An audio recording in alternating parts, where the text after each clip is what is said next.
Bonsoir à tous, il est 22 h, vous êtes en direct sur Public Sénat et à la une de l'actualité ce soir, l'Italie à nouveau sous le feu des marchés après le double coup de théâtre de ce week-end avec d'un côté l'annonce du retour de Silvio Berlusconi et de l'autre la démission prochaine de Mario Monti, le chef du gouvernement italien jusque-là perçu comme le principal gage de stabilité du pays.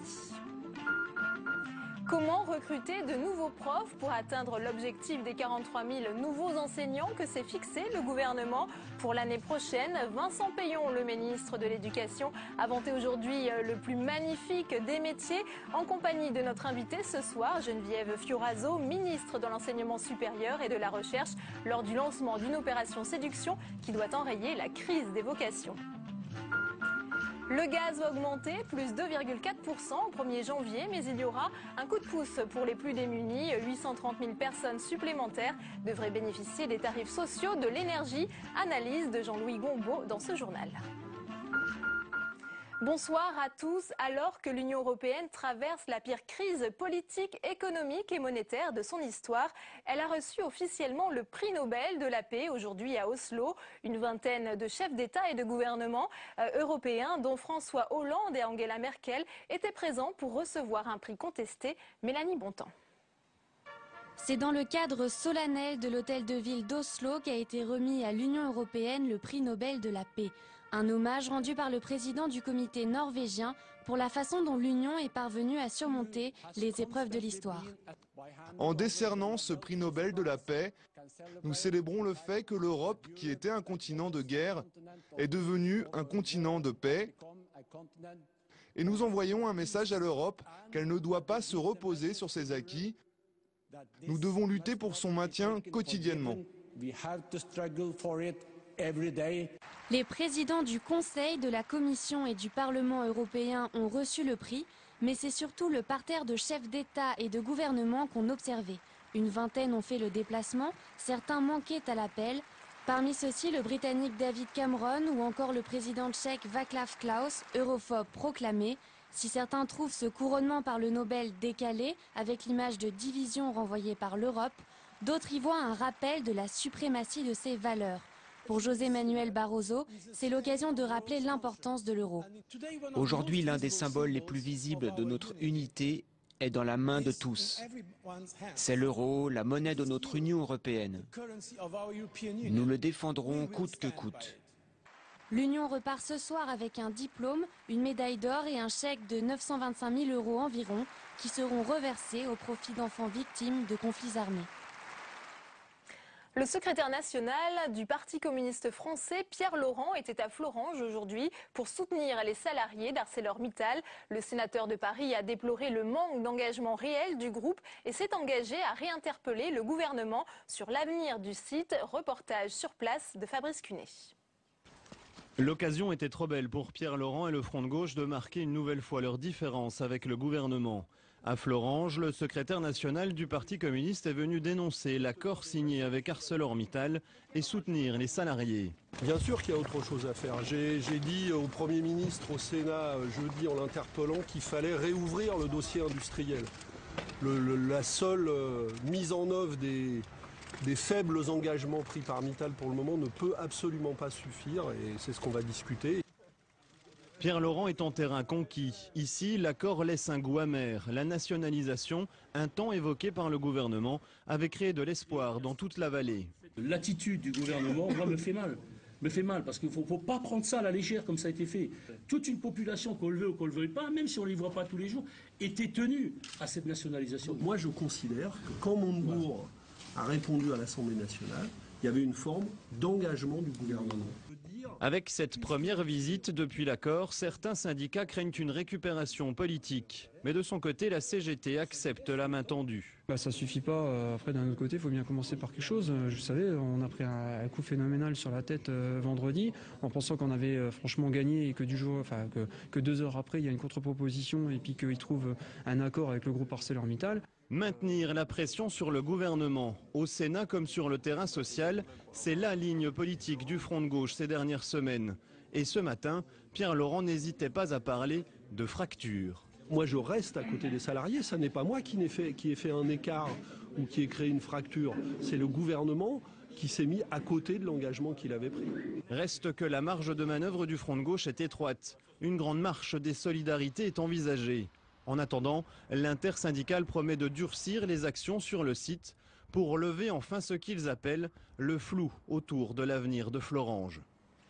Le gaz va encore augmenter, plus 2,4% au 1er janvier. Le gouvernement a été contraint d'accorder un rattrapage à GDF Suez suite à la décision du Conseil d'État qui avait jugé insuffisante la hausse de 2% de ses tarifs en octobre. Mais cette hausse sera accompagnée d'une extension des tarifs sociaux de l'énergie. Les explications de Julie Hulin. En octobre dernier, le gouvernement plafonnait la hausse des prix du gaz à 2%. Une décision suspendue par le Conseil d'État qui jugeait cette hausse insuffisante. Ce lundi, la ministre de l'écologie Delphine Batho a annoncé que le prix du gaz pour les particuliers augmentera de 2,4% au 1er janvier 2013. Un gouvernement qui s'estime satisfait d'avoir réussi à contenir une hausse, résultant selon lui du passif de l'ancienne majorité qui avait bloqué les tarifs avant les élections présidentielles.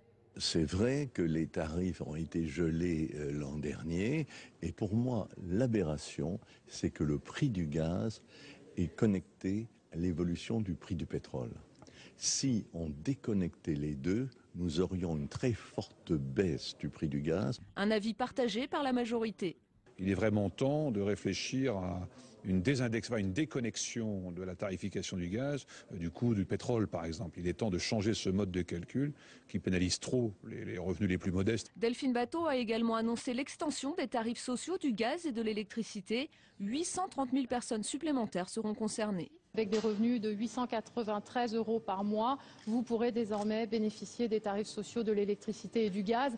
Une mesure d'urgence pour lutter contre la précarité énergétique et une décision annoncée comme provisoire en attendant l'adoption de la proposition de loi sur la tarification progressive de l'énergie, un texte rejeté par les sénateurs communistes et UMP fin octobre. Jean-Louis Gombaud nous a rejoint sur ce plateau, notre chroniqueur. Bonsoir Jean-Louis. Bonsoir Delphine. Alors, le prix du gaz ne cesse d'augmenter. Est-ce qu'on peut faire un bilan de ces hausses successives? À combien on en arrive exactement aujourd'hui? Alors si effectivement on additionne l'ensemble des hausses qui ont été opérées entre janvier 2012, juillet 2012, octobre 2012, janvier 2013, on arrive à une hausse qui, pour toute l'année, est de l'ordre proche de 11%. Donc ce qui est extrêmement important, il faut voir par exemple le prix du gasoil et de l'essence terminera l'année en janvier 2013 comme il l'avait commencé en janvier 2012 pour le diesel autour de 1,3 € le litre. Et ensuite, M. Ayrault avait dit il ne faut pas que le prix du gaz augmente plus vite que l'inflation. Or, en fin de compte, avec 11%, on est presque 5 fois au-dessus de l'inflation, ce qui est donc considérable. Mais ce qui est surtout intéressant, et ça a été dit là juste à l'instant dans le sujet, c'est les pérégrinations, les difficultés que le gouvernement a pour poser la question du prix du gaz. Si vous regardez l'augmentation des prix des contrats gaziers d'importation sur la France, vous apercevez que sur la fin de l'année, les prix des importations sont stables. Autrement dit, si on avait suivi les prix des importations, normalement, pour janvier 2013, les prix auraient dû augmenter simplement de 0,4%. Or, ils augmentent de 2,4%. En octobre, ils auraient dû augmenter de 0,9%. Or, ils ont augmenté de 2%. Pourquoi? Parce que le gouvernement n'arrive pas, à chaque fois qu'il y a des hausses antérieures, à répercuter ces hausses réelles sur les prix des tarifs. Donc, il est toujours en train d'essayer de récupérer ce qu'il n'a pas essayé de faire auparavant. Ce qui fait qu'il se prive de bonnes nouvelles, parce qu'on aura augmenté le prix du gaz de 0,4% en janvier, pour essayer d'éviter d'avoir annoncé des mauvaises nouvelles. Donc on est dans un système extrêmement compliqué. Mais que peut faire le gouvernement? Il va certainement réviser le mode de calcul des tarifs. Que peut-il faire? Alors ça a été dit par deux de nos sénateurs à l'instant. Effectivement, il y a un problème d'indexation. Et puis il y a aussi, surtout, je crois, un problème de méthode. Comment ça se passe en France? En France, vous avez les contrats d'importation et les gaziers, les gros importateurs gaziers disent, voilà, écoutez, ça a augmenté. Moi, il faut que vous m'accordiez une hausse des tarifs. Ces suggestions sont soumises à une commission indépendante qui dit oui, effectivement, c'est ça qu'il faut faire. Et ensuite, on transfère le dossier au gouvernement qui, in fine, tranche. Pour la population, c'est le gouvernement qui augmente le prix du gaz. Et c'est ça la grande difficulté devant laquelle il se trouve. Ce qui fait qu'au fur et à mesure que la chose se complique, comme vous pouvez le voir en ce moment, on se demande s'il ne serait pas intéressant non seulement de déconnecter le prix du gaz, l'évolution du prix du pétrole, mais de dépolitiser la fixation du prix du gaz. Mais ça pose un problème politique compliqué parce que les Français vont se dire « Ah ben voilà, encore une fois, le gouvernement ne prend pas ses responsabilités, il laisse les marchés internationaux fixer les prix du gaz, il nous abandonne. » Donc c'est une décision qui est compliquée à prendre. Merci beaucoup Jean-Louis Gombaud pour ces éclairages. Opération séduction pour le gouvernement qui entend recruter 43 000 enseignants l'année prochaine. Il va falloir redorer l'image de ce métier car les vocations se font rares. Le détail du plan Peillon-Fioraso avec Flora Sauvage. Opération séduction pour Vincent Peillon. Le ministre de l'Éducation a lancé ce matin une grande campagne de recrutement des enseignants. Les professeurs français sont parmi les moins bien payés en Europe et les vocations se font de plus en plus rares. Pour attirer les jeunes vers le professorat, le ministre de l'Éducation propose une formation rémunérée pour les futurs enseignants. L'objectif du gouvernement est de recruter 43 000 enseignants. Nous aurons besoin de recruter dans les 5 ans près de 150 000 enseignants. Et je dis vraiment à tous les jeunes étudiants, c'est un métier d'avenir. En 2013, 22 000 postes seront ouverts aux concours externes, des recrutements qui vont compenser les départs à la retraite. Quant aux 21 000 postes supplémentaires, ils seront recrutés via un concours exceptionnel qui sera ouvert du 15 janvier au 24 février. Ce concours s'adresse aux étudiants en première année de master. Ils seront formés dans les ESP, les écoles supérieures du professorat et de l'éducation, qui visent à remplacer les IUFM supprimés par le gouvernement précédent. Lettres, mathématiques ou anglais sont les matières les plus touchées par la crise du recrutement. Le gouvernement espère qu'en augmentant le nombre de places au concours, les vocations vont suivre. Et l'invité politique du 22h, Geneviève Fioraso, ministre de l'Enseignement supérieur et de la Recherche. Merci beaucoup d'être avec nous ce soir.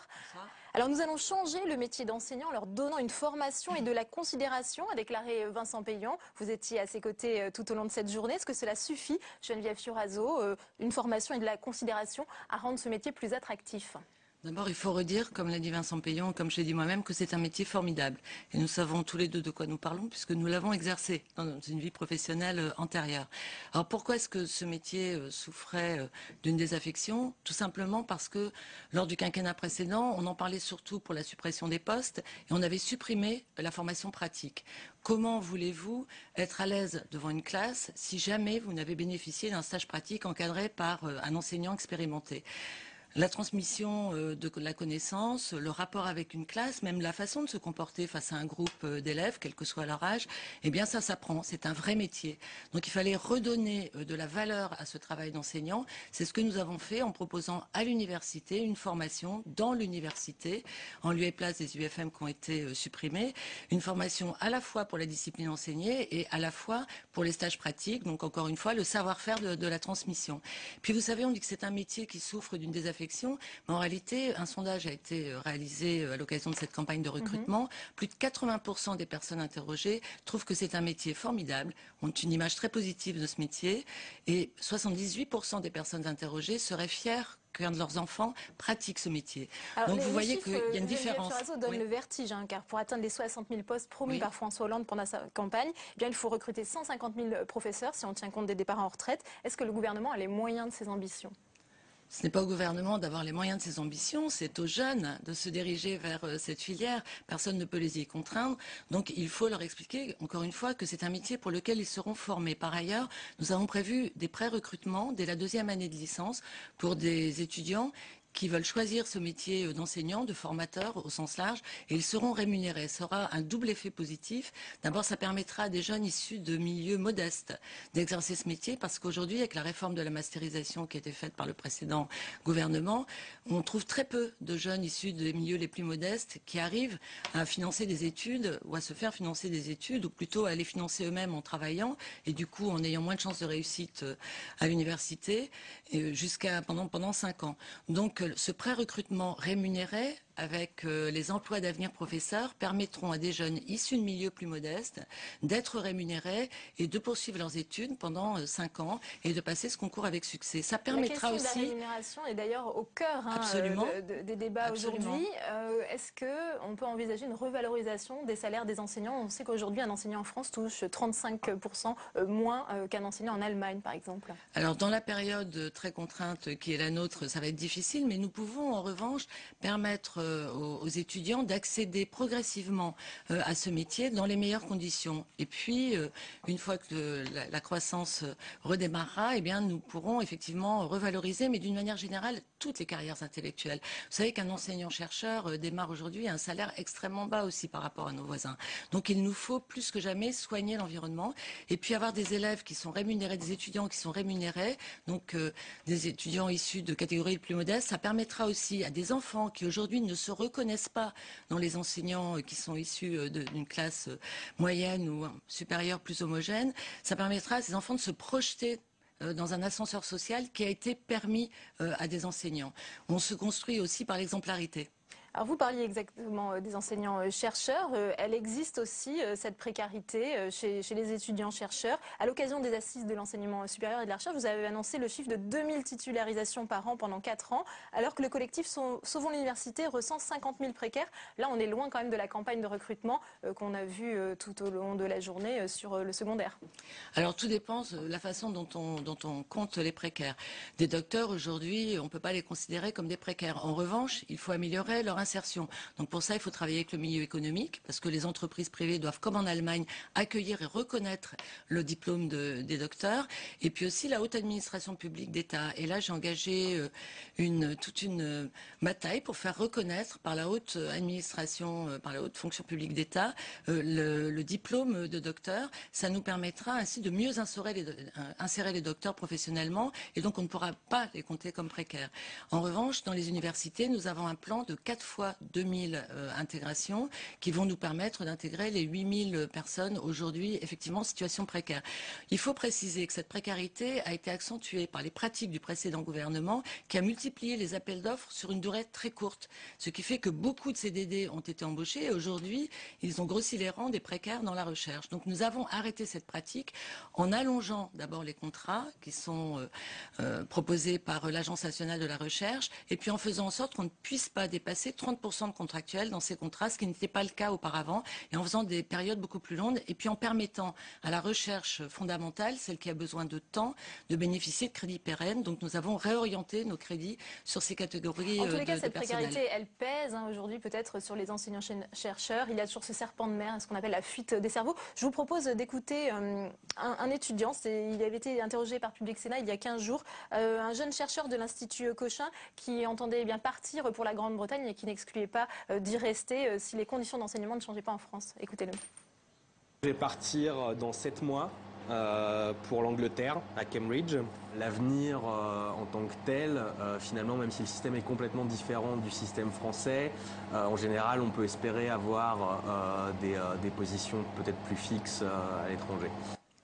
Alors, quelle réponse entendez-vous apporter à la fuite des cerveaux, Geneviève Fioraso? Bon, alors d'abord, elle n'a pas augmenté de façon inquiétante, mais c'est vrai qu'il faut revaloriser ces professions et nous travaillons aujourd'hui et des propositions seront faites en ce sens. Nous allons, je vous l'ai dit, résorber progressivement la précarité. Nous avons un plan à l'université. Nous sommes en train de mettre en place un plan concerté avec la recherche. Alors, c'est surtout vrai, on l'a vu pour ce docteur en immunologie, c'est surtout vrai pour les sciences du vivant, où les emplois ne sont pas au rendez-vous de cette discipline qui va pourtant complètement exploser pendant le XXIe siècle. Donc là, il nous faut travailler aussi sur les filières industrielles, parce que l'avenir des docteurs n'est pas complètement dans le service public, il est aussi dans le secteur privé. Et puis, avoir des expériences à l'étranger, ça peut être enrichissant si ensuite on a la possibilité de revenir. Et nous avons réussi à augmenter le budget de la recherche et de l'enseignement supérieur de 2,2%, alors qu'au départ, une baisse de 3,5% était prévue. Donc ces 2,2% d'augmentation vont nous permettre aussi d'ouvrir des postes, non seulement de renouveler les départs à la retraite, mais d'ouvrir des postes. C'est essentiel. Ça n'avait pas été le cas pendant le précédent quinquennat. Je voudrais finir avec une dernière question d'actualité. Geneviève Fioraso, ce week-end se tenaient 3 législatives partielles. Le PS a été distancé par l'UMP. Quelle analyse faites-vous de ces résultats? On sait que Patrick Devedjian, qui était candidat dans les Hauts-de-Seine, parle d'un vote sanction à l'égard du gouvernement. Je crois que le vote sanction, il est surtout à l'égard de la politique en général. La mascarade qu'a montré l'UMP ces derniers temps, et puis... Pourtant, on aurait pu penser que la guerre au sommet de l'UMP allait profiter au PS, c'est pas le cas. Je crois que le PS n'a jamais pensé cela. D'une manière générale, tout ce qui discrédite la politique est mauvais pour l'ensemble des politiques. Et puis les partiels bénéficient toujours à l'opposition, quelle qu'elle soit. C'est une règle générale. La crainte que nous pouvons avoir, c'est que ce discrédit de la politique ne bénéficie aux extrêmes. Donc à nous de nous montrer crédibles. Et de ce point de vue-là, encore une fois, les atermoiements de l'UMP, les combats de personnes, pas les combats de projets, les combats de personnes de l'UMP sont mauvais en général pour la politique. Merci beaucoup Geneviève Churazo d'avoir été l'invitée de ce 22h. Alors que Mario Monti, surnommé Super Mario, était devenu le chouchou des marchés financiers et que sa politique de rigueur avait permis à l'Italie de retrouver une certaine crédibilité au sein de la zone euro, l'annonce de sa démission prochaine fragilise le pays tout entier et pourrait déstabiliser le reste de l'Europe. Marie Brémaud. Le spectre de Berlusconi fait vaciller l'économie italienne. Alors que le président du Conseil, Mario Monti, a annoncé son départ irrévocable dans les semaines qui viennent, le Cavaliere exprimait sa volonté de revenir sur le devant de la scène. Une sorte de vaudeville politique à l'italienne, sauf que les conséquences économiques sont bien réelles. Pour faire simple, les marchés n'aiment pas l'incertitude. Donc aujourd'hui, c'est vrai qu'ils avaient quelqu'un qui était au pouvoir, qui avait fait d'énormes réformes, où on avait une grosse visibilité et où je dirais que la politique budgétaire était très bien cadrée. Aujourd'hui, on va rentrer dans une période électorale. Une incertitude qui a fait grimper les taux d'intérêt sur la dette italienne à 4,76% pour les bons à 10 ans. Inquiétant quand on sait que l'Italie est l'un des pays les plus endettés de la zone euro. Mario Monti à l'international donnait une image rassurante car il apparaissait comme l'homme placé à la tête de l'Italie par l'Union européenne pour appliquer une politique de rigueur. Il a d'ailleurs engagé en un an de nombreuses réformes souvent impopulaires. Une image aux antipodes de celle de Silvio Berlusconi qui a plusieurs procès sur le dos. La crainte d'un effet boomerang pour l'économie européenne demeure ce soir alors que l'euro se replie à 1,29 € face au dollar et que le ministre de l'économie espagnol s'est inquiété d'un effet domino. Et avec nous ce soir, Alberto Toscano, bonsoir, vous êtes journaliste italien. Alors, cette première question, est-ce que Silvio Berlusconi peut vraiment faire son retour à 76 ans? On l'a vu dans le reportage, il est cerné par la justice. Est-ce qu'il a de réelles chances de l'emporter si, comme il l'a annoncé ce week-end, il brigue un 6e mandat? Il y a plusieurs éléments dans votre question. L'âge, tout d'abord, c'est pas tellement les 76 ans. C'est le fait que Berlusconi a commencé son activité politique déjà il y a 20 ans. En disant, je suis nouveau dans le monde de la politique. Maintenant, il se représente pour la 6e fois. Donc, Berlusconi n'est plus en mesure de jouer la carte principale qu'il a toujours jouée, l'homme nouveau de la politique. C'est un politicien comme les autres, et pire que les autres. Pire que les autres parce qu'il a dû laisser le gouvernement il y a un an, quand la situation du pays était dramatique. Donc, revenir, évidemment, il peut. En politique. Est-ce que les Italiens seraient tentés par un vote Berlusconi? On sait qu'ils sont quand même étouffés par trop de rigueur, par des hausses d'impôts jugées impopulaires. Les Italiens ne sont pas tentés par l'hypothèse de voter Berlusconi. Je ne pense pas qu'ils voteront Berlusconi. Mais en politique, il ne faut jamais dire jamais. Berlusconi essaie de revenir en se présentant pour devenir député, chef d'une coalition. Je doute fort. Et si vous permettez, j'espère aussi qu'il ne deviendra pas chef du gouvernement.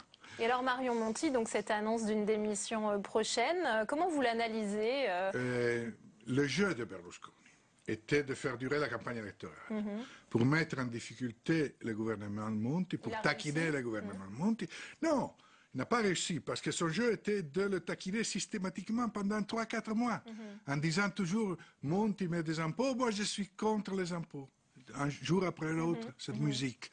Et Monti n'est pas tombé dans le piège. Il a dit, vous m'enlevez la majorité, vous m'enlevez votre confiance au Parlement, moi je démissionne un jour après l'approbation de la part du Parlement. Est-ce qu'il va mettre sa menace à exécution, Mario Monti? Bien sûr qu'il mettra ça. Dès que la loi de finances, le budget, sera approuvé par le Parlement italien, c'est-à-dire d'ici quelques jours, Monti va démissionner, les élections seront anticipées de 2 mois, dont elles auront lieu au mois de février, plutôt qu'en avril. Et voilà, l'Italie va aux urnes et les Italiens seront maîtres de leur destin. Ils pourront choisir. Qu'est-ce qu'il va faire Mario Monti? Parce que certains commencent à dire aujourd'hui qu'il pourrait se lancer lui aussi dans le combat politique. Je ne pense pas qu'il fera ça. Je ne pense pas qu'il fera ça. La perspective d'un rôle clé de Mario Monti dans la politique italienne et d'un Monti président de la République. Monsieur Napolitano, le président actuel, va terminer son mandat au printemps prochain. Ouais. Donc Monti peut être logiquement élu président de la République pour 7 ans. Or, s'il s'engage directement lors de cette campagne électorale, il aura moins de chances de jouer ce rôle au sommet de l'État. Donc, s'il veut rester utile à son pays, il n'a pas intérêt à se lancer dans cette course politique. On a vu dès aujourd'hui tous les marchés italiens déstabilisés par l'annonce de sa démission prochaine. Ça peut devenir une contagion à toute l'Europe, selon vous? Contagion à toute l'Europe, je ne crois pas, mais sans doute la déstabilisation de la politique italienne n'est pas un facteur favorable à la stabilité de l'euro. Ensuite, toutes ces choses seront relativisées. Il y aura des élections en Italie au mois de février. J'imagine que le bon sens va prévaloir et que Berlusconi ne sera pas à nouveau chef du gouvernement comme il a été 3 fois, mais 2 fois il a été battu. Donc il n'est pas un gagnant a priori. Merci beaucoup Alberto Toscano d'avoir été l'invité de ce 22h. Tout ce qui vous a échappé aujourd'hui, c'est le tour de l'info. Il est préparé ce soir par Cécile Sixou. Avec 313 voix pour, 0 contre, le projet de loi sur le terrorisme de Manuel Valls a fait consensus aujourd'hui au Sénat. Seuls les communistes et les écologistes se sont abstenus. Cette nouvelle version issue de la commission mixte paritaire prévoit notamment de poursuivre les Français partant s'entraîner à la lutte armée à l'étranger.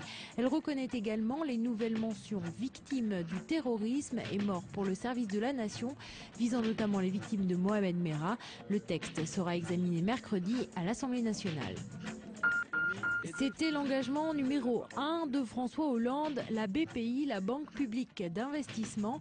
Aujourd'hui, les sénateurs ont débuté l'examen du projet de loi visant à sa création. Cette banque destinée aux PME aura un guichet unique dans chaque région. Son objectif, aider les petites entreprises à se développer en leur octroyant des crédits. Elle devrait démarrer ses activités début 2013 et disposera de 42 milliards d'euros. L'État et la Caisse des dépôts en seront actionnaires à 50%. C'est le très gaulliste Gérard Larcher qui animait cet après-midi au Sénat une rencontre autour de la relation du général de Gaulle à l'Allemagne. Au cœur des discussions, l'histoire et notamment la réconciliation franco-allemande, mais également l'actualité avec l'avenir de la relation de la France et de son allié outre-Rhin en Europe. En recevant le soutien de François Hollande et de Manuel Valls dans le procès en diffamation qui l'oppose aux auteurs de La Frondeuse, Valérie Trierweiler a eu un renfort de poids. Pour venir au secours de la Première Dame, le président de la République et le ministre de l'Intérieur ont en effet adressé une lettre au tribunal de grande instance de Paris. Une démarche qui a suscité les critiques de l'opposition qui condamne un mélange des genres et une confusion des pouvoirs. Du côté de l'Élysée, on parle d'un témoignage personnel. On ne connaîtra pas le montant de la transaction, mais un accord a été trouvé ce soir entre Dominique Strauss-Kahn et Nafissatou Diallo dans l'affaire du Sofitel, après une audience qui aura duré à peine 10 minutes. Cette décision met fin aux poursuites contre l'ancien président du FMI.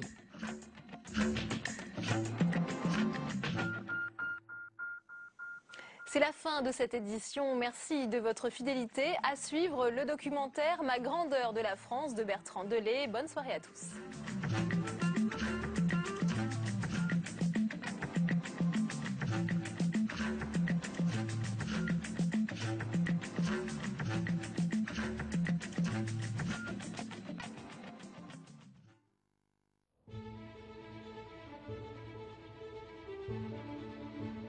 S'inscrire dans l'histoire, marquer de son empreinte l'espace et le temps.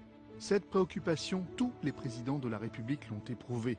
Depuis 1958, Georges Pompidou, Valéry Giscard d'Estaing, Jacques Chirac et surtout François Mitterrand sont devenus des présidents bâtisseurs, tandis que le général de Gaulle entendait, lui, exalter une fierté nationale.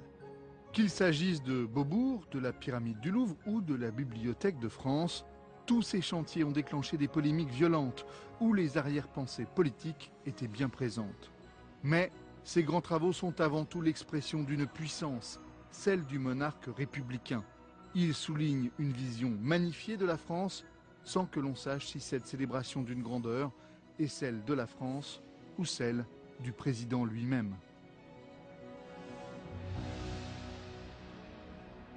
La France est un très vieux pays dans lequel la réalité physique des monuments est absolument omniprésente. Il y a derrière ça évidemment l'idée que les monuments, ce sont en quelque sorte le miroir d'une histoire. Et donc par principe, c'est quelque chose qui est essentiel dans l'image de la nation, dans l'importance de son rôle historique.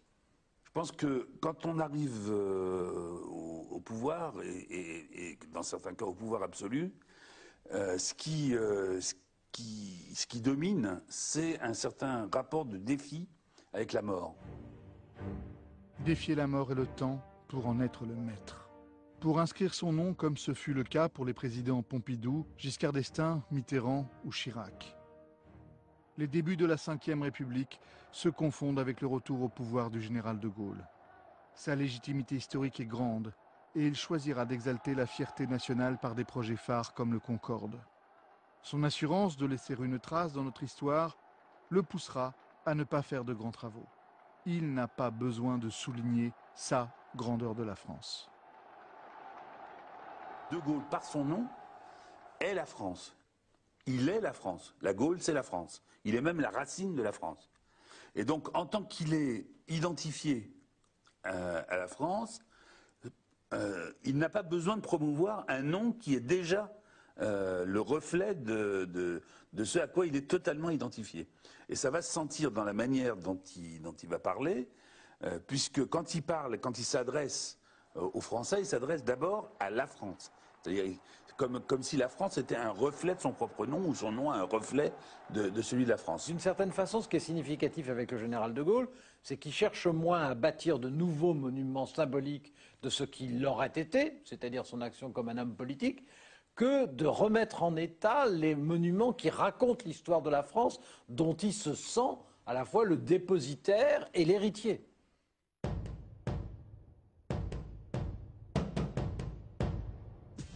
Lorsque Georges Pompidou succède au général de Gaulle, tout est différent.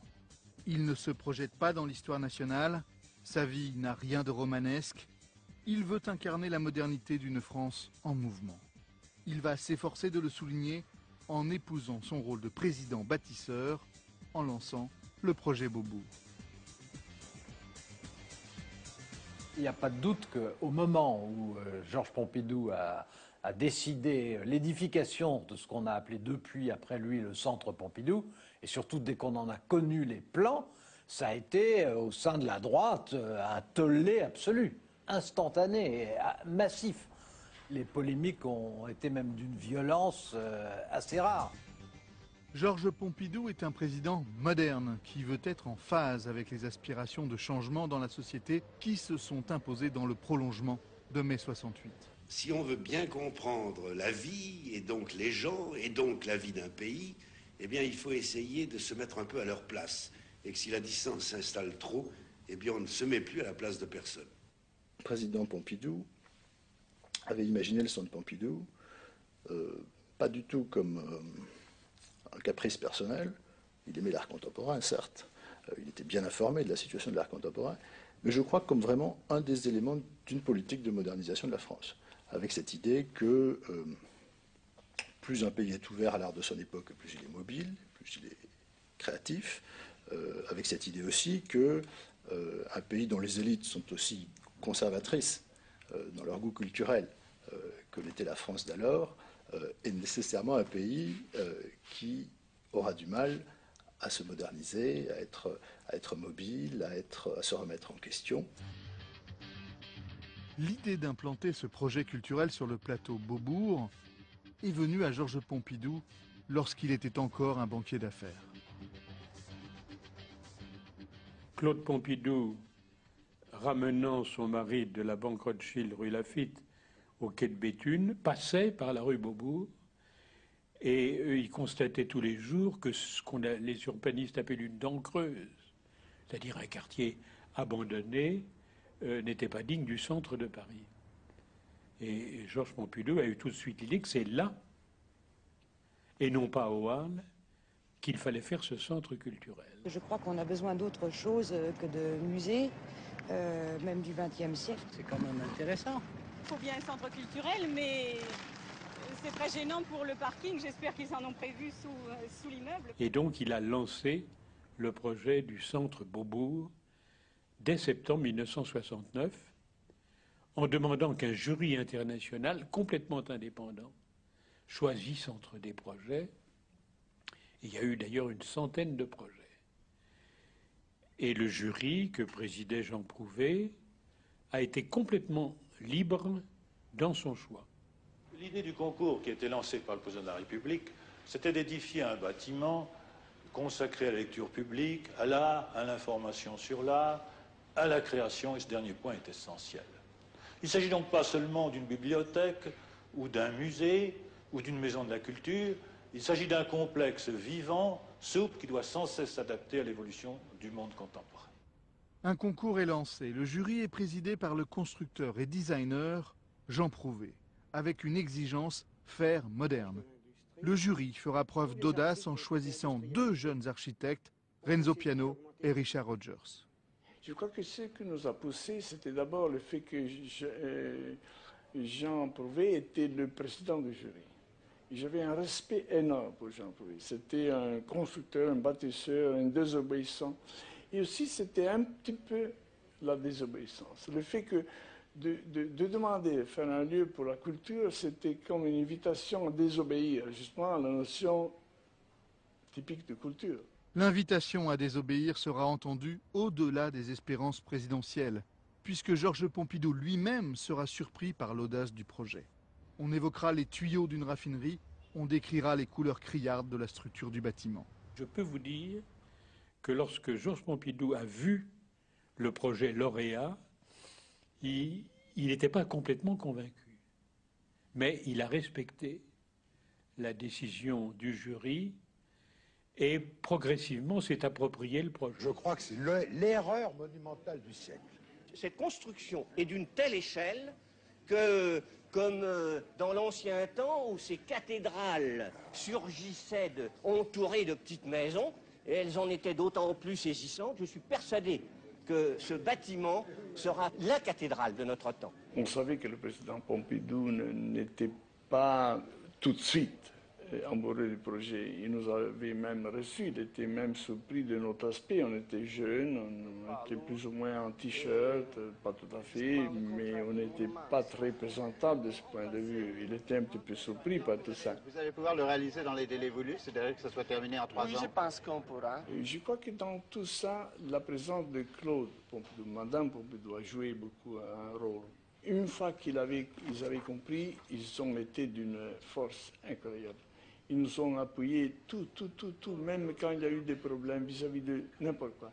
Un jour, il nous a dit, est-ce que vous vous rendez compte, Monsieur Piano et Monsieur Rogers, que ce que vous faites va durer 5 siècles.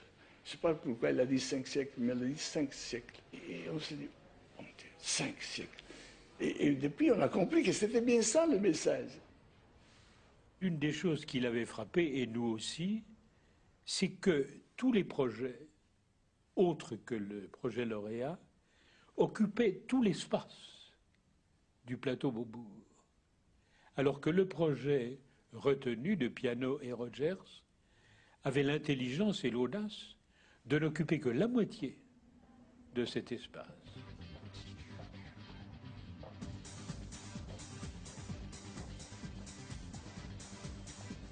Je suis italien, c'est comme ça.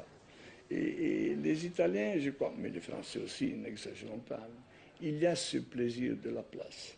La place est un lieu magnifique, dans la magie de l'urbanité, puisque c'est quand même une chose merveilleuse, l'urbanité. C'est la façon d'être ensemble, de vivre ensemble, de partager des choses. La place, c'est le lieu idéal.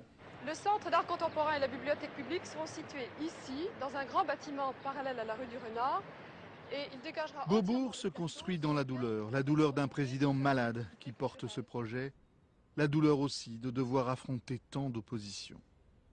Après les élections de mars 73, il se passe 10 jours où le gouvernement précédent expédie les affaires courantes et où le nouveau gouvernement, investi ou approuvé par la nouvelle Assemblée, ne s'est pas encore réuni.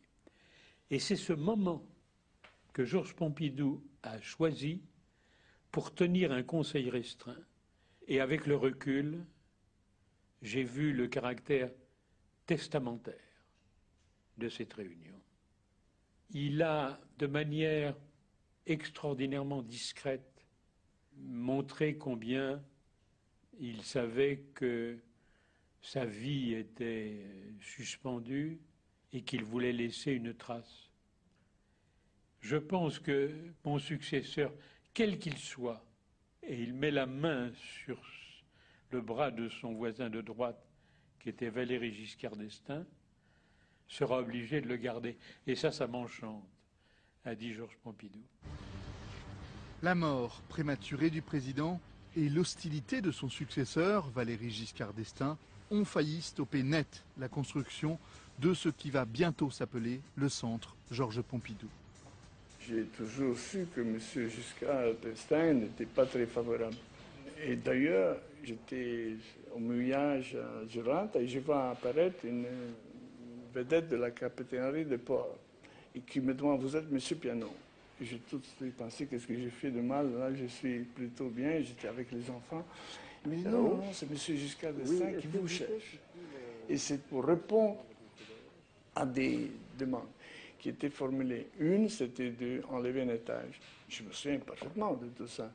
Et je me souviens aussi du fait qu'on a répondu avec beaucoup de gentillesse, beaucoup de politesse, mais avec beaucoup de fermeté au fait que le bâtiment était comme ça et c'est comme ça qu'il aurait été terminé.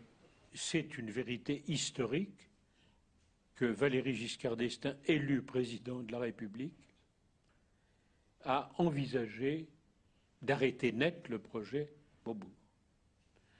Et Jacques Chirac a mis sa démission dans la balance pour que ce projet soit poursuivi.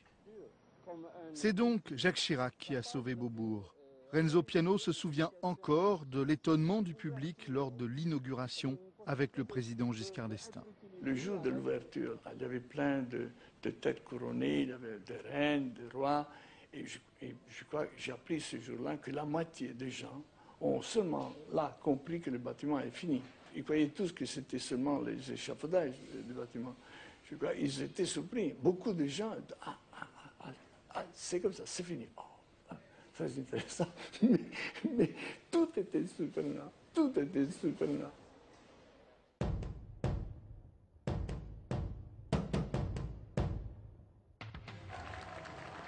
Valéry Giscard d'Estaing est élu. L'homme est paradoxal. Il passe pour conservateur, mais il entame son septennat par une série de réformes novatrices en matière de mœurs. Au fond, il croit aux vertus du progrès et l'on retrouvera cette conviction profonde dans les choix qu'il opérera pour ses grands travaux, comme son audacieuse politique de télécommunication. Dans le cas de Giscard d'Estaing, c'est probablement celui qui donne, en tout cas, le sentiment d'être le moins sensible à la nécessité de l'art dans la civilisation. Alors, est-ce que c'est parce qu'il est polytechnicien et qu'il est voué, sa modernité consiste à se mettre à la remorque du progrès technologique et du progrès technique, ou est-ce parce qu'il a une certaine froideur à l'égard justement de tout ce qui est sensibilité artistique? La réalisation de Valéry Giscard d'Estaing qui lui ressemble le plus est sans nul doute la cité de la Villette. Construite sur les abattoirs de la ville de Paris, cette cité est dévouée au progrès scientifique et à sa vulgarisation. Je crois que les Français ont élu un inspecteur des finances et ont eu un président polytechnicien. C'est-à-dire que d'un côté, avec la Villette, il y a une forme non seulement de modernisme, mais de mise en scène de l'ambition scientifique et technologique française. Et ce qu'il a, on se dit, alors là, typiquement, ça c'est le polytechnicien qui s'épanouit, qui a les moyens déjà de faire comprendre ce qu'est son ambition, l'ambition pour la France. Le musée d'Orsay est l'autre grand projet du président Giscard d'Estaing. C'est une réalisation qui s'inscrit dans le prolongement du mandat de Georges Pompidou. L'idée de réhabiliter la gare d'Orsay est soufflée à Georges Pompidou par les conservateurs du Louvre, qui cherchent un lieu pour exposer les œuvres du XIXe siècle. Georges Pompidou se laisse séduire. Valéry Giscard d'Estaing soutient ce projet comme ministre des Finances et le poursuit comme président.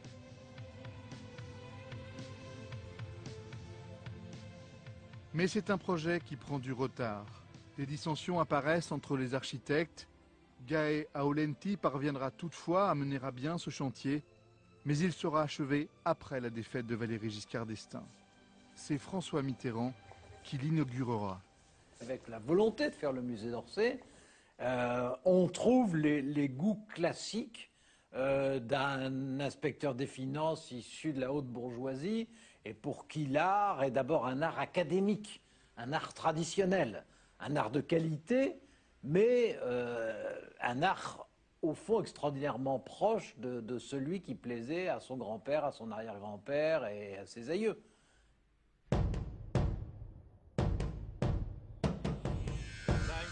4, 3, 2, 1. François Mitterrand est élu président de la République. François Mitterrand devient le premier président socialiste de la Ve République. L'heure est à la rupture, mais une rupture qui d'emblée laisse aussi entrevoir une volonté de défier le temps et la mort. Et le premier acte que fait Mitterrand, c'est d'aller rendre visite aux morts, c'est-à-dire c'est la visite au Panthéon. Alors c'est pas n'importe quel cimetière justement, hein. C'est le Panthéon, c'est-à-dire là où sont les hommes célèbres, mais c'est quand même un cimetière. Et donc il va, pendant 14 ans, gérer le pouvoir en sachant qu'il est menacé par la mort.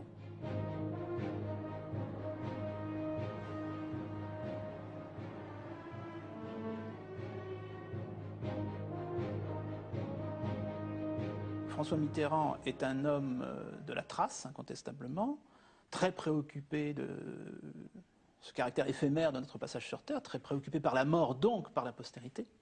Donc, qu'il soit devenu un grand président bâtisseur, avec un choix du monumental, parfois qualifié de colossal par ses adversaires, ce n'est pas étonnant. L'idée de ce qu'il laisserait, symboliquement, politiquement, mais aussi physiquement à travers les monuments, dans l'histoire, c'est quelque chose qui n'a cessé d'avoir à l'esprit depuis qu'il a été président de la République.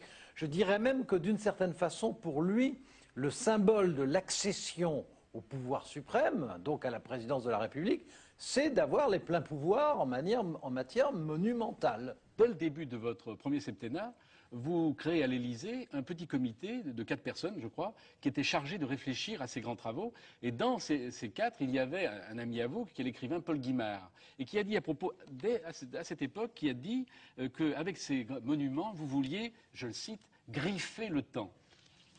Oui, enfin, c'est lui qui dit cela. Oui, mais c'est joli. C'est une belle expression. Griffer le temps, ça veut dire laisser votre griffe, laisser votre marque de bâtisseur. En vérité, les choses ne se passent pas exactement comme cela. Je ne suis pas l'auteur de ces monuments. J'ai fait ce qu'il fallait pour les concevoir, pour les financer, pour les mener à bien. Je me rappelle quand il montrait ses maquettes dans son bureau. À l'Élysée, dans son bureau, il y avait les maquettes des monuments qu'il faisait construire. Et je me rappelle que quand il montrait ses maquettes, il ne s'agissait pas de regarder ça de façon désinvolte, de lui faire comprendre qu'on aimerait bien parler d'autre chose, ou a fortiori de critiquer ce qui était en train de se faire. Il en faisait une affaire personnelle. Les décisions sont prises par des jurys. Oui. Il y a des règles très strictes. Jurys nationaux ou jurys internationaux. On ne peut donc pas dire qu'il y a un style Mitterrand. Il n'y a pas de style Mitterrand. Il ne peut pas y en avoir dans ces conditions. Est-ce que c'est pas dommage? Parce que ça m'est arrivé de le regretter. Mais oui. Ça, c'était des sursauts d'orgueil ou de vérité. Mais je trouvais dommage de ne pas pouvoir. Mais je ne pouvais pas faire comme Louis XIV ou comme Louis XV. Hein. Oui. On en entend déjà beaucoup dire. Oui. Moi, ça m'embarrasse que vous disiez ça. Parce que je me dis quand même, vous aviez pris l'initiative de ces projets, il y avait un comité qui décidait. Et pourquoi, au dernier moment, il me semble qu'il y aurait une unité dans tous ces travaux si on avait dit c'est le goût du président qui, au dernier moment, choisit. C'est pas des comités, c'était des jurys. Oui, mais du jury, appelez comme vous voulez. Il y a des règles internationales qui président à la Constitution et au fonctionnement des jurys. Et on ne voit pas très bien un homme soudain se substituer à 100%. On peut aiguiller, on peut dire non, je préférais celui-là, discuter. C'est des gens très obligeants. Mais c'est difficile de faire plus. Et dites-moi, avec tout ce que l'on répète sur mon compte, sur la dérive monarchique, alors qu'est-ce qu'on n'aurait pas entendu? Bah oui, mais on aurait dit à ce moment il y a un style Mitterrand, comme il y a eu le style Louis XIV, Louis XV. On ne le dira pas. On ne dira pas, c'est bon. Dans l'histoire de Mitterrand, il y a une volonté affirmée d'inscrire son septennat et son double septennat dans l'histoire de façon incontestable et durable. Mais comme il sait très bien qu'il ne va pas pouvoir l'inscrire par l'histoire au sens de l'histoire économique, de l'histoire politique, parce que la mondialisation est déjà en marche et que le pouvoir d'un président de la République en France est plus que limité, c'est-à-dire que ça n'a plus rien à voir avec ce que pouvait être le pouvoir d'un Louis XIV, voire d'un Louis XV, il va chercher à mettre ça en scène autrement. Ce qui est vrai, c'est que, on l'a fait remarquer, c'est que dans cette expression, les grands travaux du président, on peut le dire, ça. Si j'avais pas été là, hein. Oui, c'est ça. Alors, attends, je vais venir. Alors, on se dit qu'il y a quand même quelque chose d'un peu pharaonique. Est-ce qu'il n'y a pas aussi on peut dire, on l'a beaucoup dit. On l'a beaucoup dit. Est-ce qu'il n'y a pas aussi quelque chose qui relève carrément du droit régalien? Non, il faut tenir compte de 3 éléments. D'abord, 4 de ces 11 projets parisiens ont été décidés par mes prédécesseurs. Oui, mais on va y revenir si vous voulez. Non, mais oui. D'accord. On est plusieurs pharaons. Oui. Et ensuite, ce qui a été fait à Paris a été fait sur 2 septennats, comme ce qui a été fait en province. Donc, je n'ai pas considéré d'un coup qu'on ferait tout cela. Mais quand j'ai été réélu, je me suis dit, on va continuer. Est-ce que ce n'est pas grisant pour vous aujourd'hui de dire, grâce à moi, il y a le Louvre qui a été restauré tel qu'il était, il y a cette grande bibliothèque, il y a effectivement la galerie. C'est pas grisant, mais... Moi, je serais grisé à votre place. Oui, peut-être, mais moi, je ne suis pas facile à griser, mais je suis très content d'avoir pu le faire. Oui. Même assez fier. Le premier chantier de François Mitterrand qui témoigne de son désir de rupture est l'Institut du monde arabe. Dès l'automne 1981, il transforme ce projet initié par son prédécesseur, Valéry Giscard d'Estaing. On change de lieu et surtout, on confie la réalisation à Jean Nouvel, un jeune architecte marqué à gauche. J'ai donc changé l'endroit. J'étais placé, vous voyez, quai Saint-Bernard, enfin, du côté au bout du boulevard Saint-Germain. Et l'architecte était changé. Le projet a été changé. Mais donc c'est votre goût là que vous avez imposé quand même, en l'occurrence. J'étais en mesure de le faire. Oui. Je veux dire, est-ce qu'on va faire ce projet à tel endroit ou pas? Tout à l'heure, vous accordiez au président de la République tous les pouvoirs. N'allons pas lui nier celui-là. Pouvoir donner son mot sur des travaux qui sont essentiellement financés par l'État. L'Institut du monde arabe a été le premier des grands projets, sauf qu'à l'époque, on ne savait pas encore que c'était un grand projet. Donc, on s'est retrouvé à faire ce concours, parce que c'est le premier concours aussi, avec tous les architectes qui étaient bannis par Giscard, en gros, qui étaient uniquement dans les architectes prix de Rome avant, etc. L'Institut du monde arabe, sa grande originalité, c'est son implantation urbaine, la manière de résoudre le raccord dans le quartier et le carrefour, la grande faille. Et là, il y a une œuvre de génie. Il y avait des règles urbaines très précises, comme d'habitude. Et il était interdit, en fait, de construire haut et sur le côté. Autrement dit, du côté des quais. Or, c'était le seul endroit depuis lequel on avait la vue claire sur Notre-Dame de Paris. On pouvait construire ce dialogue à distance entre islam et chrétienté. Bon. Et donc, je me suis mis hors concours, en gros. C'est-à-dire, j'ai proposé quelque chose en empiétant sur le domaine public, puisqu'il venait juste de créer une voie de bus le long des quais. J'ai construit dessus, et j'ai construit un peu plus haut. Et c'est par cette inscription-là et par ces vues-là, d'abord, je crois, que j'ai gagné ce concours-là, qui était très contrasté avec les autres, qui avait suivi beaucoup plus les incitations, je dirais, du programme, et où les bâtiments étaient en gros sur le parvis actuel. La construction de Jean Nouvel porte la marque du début des années 80. On pressent une révolution technologique majeure et on garde face au progrès l'insouciance des années 70. L'Institut du monde arabe laisse une grande place aux innovations technologiques. L'Institut du monde arabe est un bâtiment qui essaie d'utiliser le plein potentiel de son époque. C'est une attitude architecturale vis-à-vis de la technique qui est directement liée à notre culture. Et on peut remarquer une différence d'attitude très nette avec celle qui a existé, mettons, sur le centre Georges Pompidou. Ici, la grande innovation technique de ce bâtiment reste la face composée de moucharabiés, mariant la haute technologie de l'époque et les références orientales. Pourtant, ce parti pris technique connaîtra des infortunes répétées. Il illustre à sa façon la difficulté d'entretien des grands travaux où l'intendance ne suit pas toujours. Aujourd'hui, plus un seul moucharabié n'est en état de fonctionnement. La deuxième facette qui montre le génie de Jean Nouvel, c'est cette façade avec les occultations qu'il a mis au point avec son agence, avec Architecture Studio, avec François Seigneur, qui a nécessité des études complexes. Et la complexité de ce travail, évidemment, engendre une complexité de maintenance, d'entretien. Ces moucharabiés, c'est quoi en fait? C'est comment on peut avoir la lumière idéale alors que la lumière extérieure n'est pas constante, contrairement à ce qu'on trouve dans les pays arabes, qui sont en général ensoleillés, quelle que soit la nature du ciel, mais une lumière qui était constante. Donc une lumière qui protège beaucoup plus quand on est en été, et une lumière qui s'ouvre pour qu'on puisse lire dans la bibliothèque et y voir un tout petit peu quand c'est l'hiver. Et après, c'est un jeu sur les perles de lumière, sur la distillation, pour créer quoi? Pour créer les ombres qui vont ensuite s'appliquer sur l'ensemble du sol qui est gris, et pour créer cette qualité de lumière dedans. Si l'Institut du monde arabe a constitué le premier projet de François Mitterrand, le président a une ambition secrète. Réaliser et moderniser le Louvre pour en faire un grand musée capable de rivaliser avec les grandes institutions anglaises ou américaines. Pour cela, il faut déloger le ministère des Finances de l'aile Richelieu. On lance un nouveau concours pour construire dans l'Est parisien un nouveau ministère. C'est Paul Chemetov, architecte connu et proche du Parti communiste, qui remporte ce concours.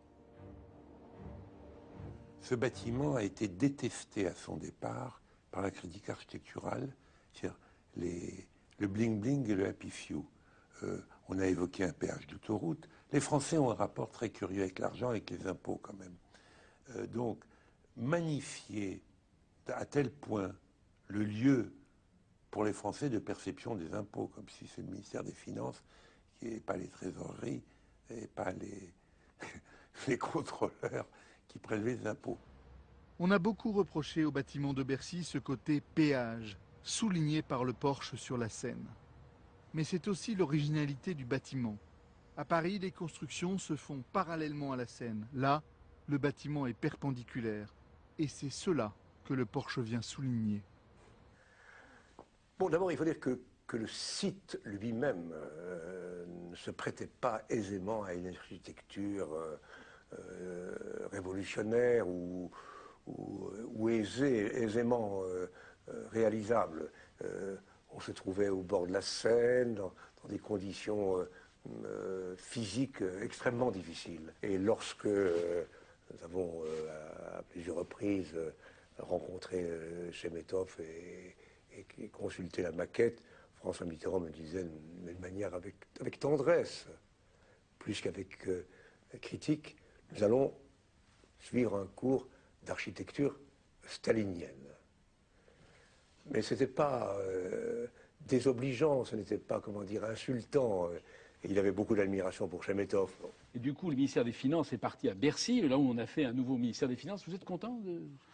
C'est M. Chemetov qui est un bon architecte. Il a fait également, d'ailleurs, il a été choisi par le jury toujours, il a fait également les grandes salles du Muséum d'histoire naturelle qui sont admirables. On va en parler, disons. Et M. Chemetov sait que je contestais un peu cette architecture. Et lui avait une conception idéologique même, en disant l'État c'est massif, l'État c'est sans faille, l'État il faut qu'on ait l'impression qu'on ne puisse pas l'ébranler. Alors je vous ai fait quelque chose de costaud. Ah ben pour être costaud, c'est costaud.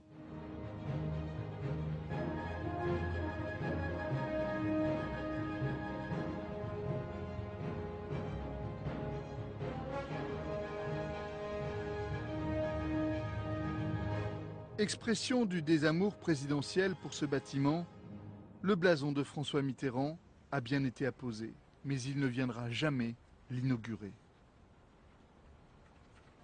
Il a un peu le point de vue du général de Gaulle qui dit l'intendant suivra. Il pense que le ministère des Finances, c'est la paye des soldats en campagne.